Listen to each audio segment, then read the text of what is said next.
Assalamualaikum warahmatullahi wabarakatuh.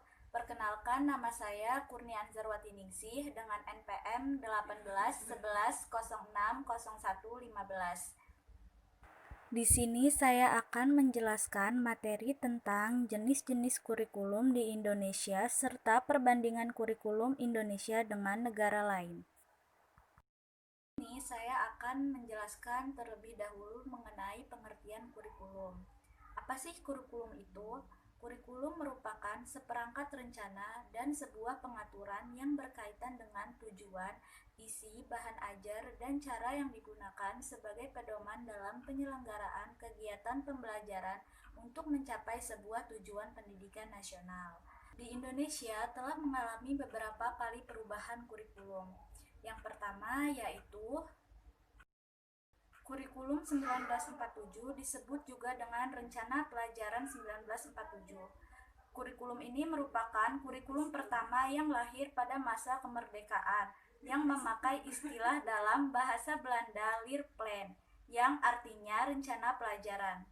Pada saat itu, kurikulum pendidikan di Indonesia masih dipengaruhi oleh pendidikan kolonial Belanda dan Jepang. Nah, orientasi rencana pelajaran 1947 ini tidak menekankan kepada pendidikan pikiran. Yang diutamakan adalah pendidikan watak, kesadaran bernegara dan bermasyarakat. Selanjutnya yaitu Kurikulum 1952. Kurikulum ini disebut juga dengan Rencana Pelajaran Terurai 1952. Kurikulum ini lebih merinci dan sudah mengarah pada suatu sistem pendidikan nasional. Ciri dari kurikulum ini yaitu setiap rencana pelajaran memperhatikan isi pelajaran yang dihubungkan dengan kehidupan sehari-hari. Silabus mata pelajarannya menunjukkan secara jelas bahwa seorang guru hanya mengajar satu mata pelajaran saja. Yang ketiga yaitu Kurikulum 1964. Nah, ciri dari kurikulum ini yaitu pengetahuan akademik untuk pembekalan pada jenjang SD dipusatkan pada program Pancawardana. Nah, program Pancawardana ini ada 4, yaitu pengembangan moral, kecerdasan, emosional atau artistik, keprigelan, dan jasmani. Kemudian mata pelajarannya diklasifikasikan dalam 5 kelompok bidang studi, yaitu moral, kecerdasan emosional dan artistik, keprigelan atau keterampilan, dan jasmania. Selanjutnya, pendidikan dasarnya lebih menekankan pada pengetahuan dan kegiatan fungsional praktis. Kemudian, Kurikulum 1968.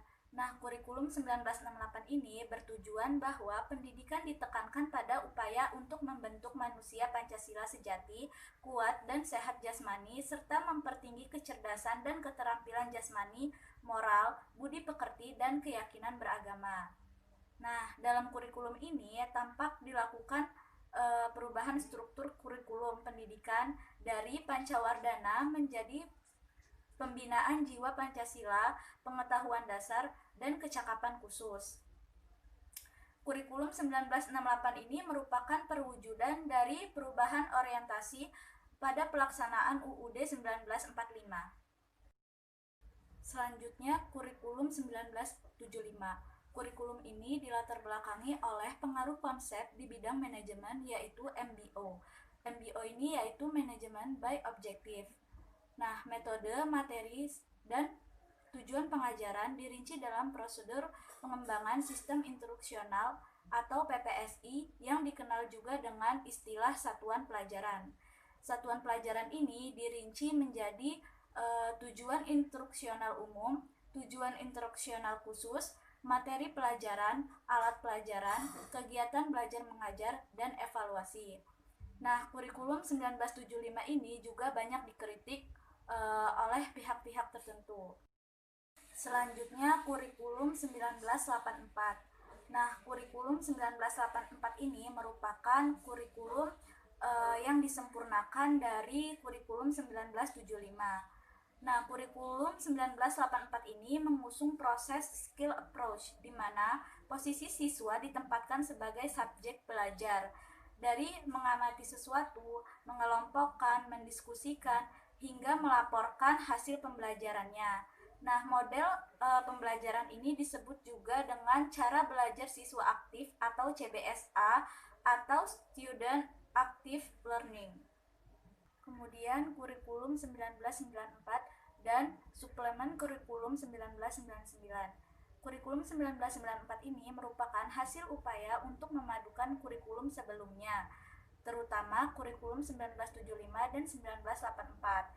Kurikulum ini banyak mendapatkan kritik karena beban belajar siswa dinilai terlalu berat, dari muatan nasional hingga muatan lokal. Kurikulum 1994 menjelma menjadi kurikulum super padat. Kejatuhan rezim Soeharto pada 1998 diikuti dengan kehadiran suplemen kurikulum 1999. Tetapi perubahannya lebih kepada sejumlah materi pelajarannya saja yang ditambah. Selanjutnya, kurikulum 2004. Nah, kurikulum ini disebut juga dengan kurikulum berbasis kompetensi, di mana program pendidikan berbasis kompetensi ini harus mengandung 3 unsur pokok, yaitu pemilihan kompetensi yang sesuai, spesifikasi indikator-indikator evaluasi untuk menentukan keberhasilan pencapaian kompetensi yang sesuai, kemudian pengembangan pembelajaran. Nah, KBK ini memiliki ciri-ciri yaitu menekankan pada ketercapaian kompetensi siswa baik secara individual maupun klasikal, kemudian berorientasi pada hasil belajar atau yang disebut dengan learning outcomes dan keberagamannya. Selanjutnya yaitu kurikulum 2006. Nah, kurikulum ini biasa kita sebut dengan kurikulum tingkat satuan pendidikan atau KTSP.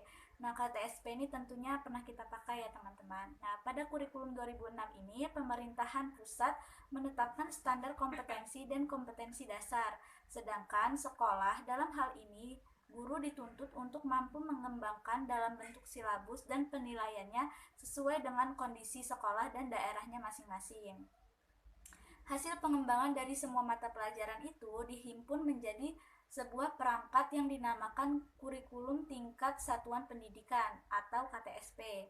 Penyusunan KTSP ini menjadi tanggung jawab sekolah di bawah binaan dan pemantauan Dinas Pendidikan daerah dan wilayah setempat. Yang terakhir yaitu kurikulum 2013. Nah, kurikulum 2013 ini yang kita pakai saat ini. Kurikulum 2013 ini mencakup sejumlah kompetensi dan seperangkat tujuan pembelajaran yang dinyatakan sedemikian rupa sehingga pencapaiannya dapat diamati dalam bentuk perilaku atau keterampilan peserta didik sebagai suatu kriteria keberhasilan dalam program pembelajaran. Tema utama kurikulum 2013 adalah menghasilkan insan Indonesia yang produktif, kreatif, inovatif, afektif, melalui pengamatan sikap, keterampilan, dan pengetahuan yang terintegrasi.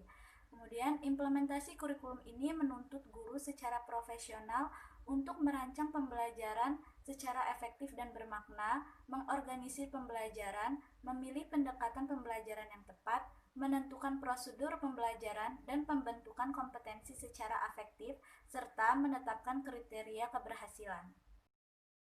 Kurikulum yang diterapkan di Indonesia tentunya berbeda dengan kurikulum yang diterapkan di beberapa negara.